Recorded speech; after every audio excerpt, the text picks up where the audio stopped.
เลิกก้านแล้วก็หาแนวกินมากินก้อนมันมื้อนี้สิบ่ได้ติดจักจันมันสิแย่ไข่หมดแดงแย่บางจังหั่งหนึ่งสองหั่งนี่นะซ้ำใดก็กินแรงกินกลุ่มปากเดียวนี่ก็สิพอแล้วบ่แย่รวมน้อยหลายดอกรู้สึกเป็นชีวิตนี้ล่ะอยากไปติดจักจันก็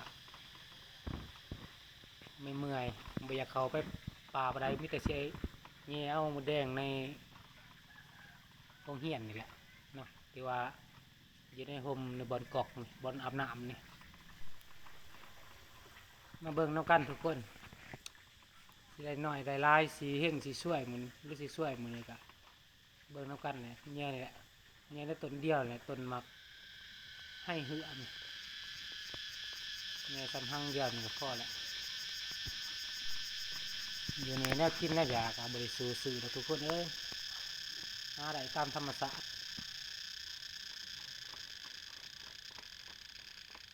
มื้ออื่นนี่ก็ว่าสีแกงเขียดน้อยมื้ออื่น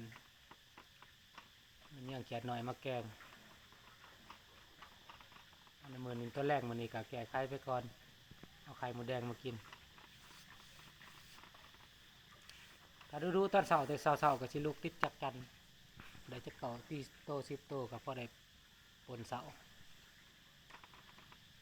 สำหรับเขียดน้อยตอนเพลมื้ออื่นพุ่นละสิแกงบ่ได้ไปไสมาไสเลยทุกคนเลยน้ำมันรถกับบ่มีจอดรถนี่เป็นทิศล่ะบ่ได้ไปทางใดเราซื้อกันยากเห็นปั๊มโมเปิดเห็นตัวเลขขึ้นอยู่ปั๊บวัดสิแวะเข้าไปคือถ่ายแน่ว่าบ่มีน้ำมันก็ใช้เปิดแก้ไขวันเจ้าหน้าที่มากวดซื้อแง่ไข่หมูแดงคิดว่าหั่งเดียวนี่ก็คือสิพอกินแหละกินผู้เดียว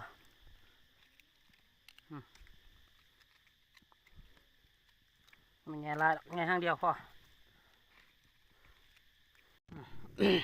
ปันนะปันให้แม่มันออกโอ้แม่สั่นมาหนึ่งจึ๊บ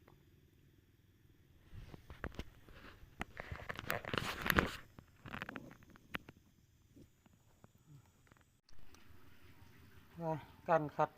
แยกแม่ออกจากไข่มันก็สำเร็จเนาะแต่ว่าสิให้เบิดกับเบิดยังอีกหน่อยนึงสำนี้ก็เช้าสิได้ไปประกอบอาหารบัดนี้เนาะแต่ว่ายังคิดบ่ออกว่าสิเฮ็ดเมนูใดตอนแรก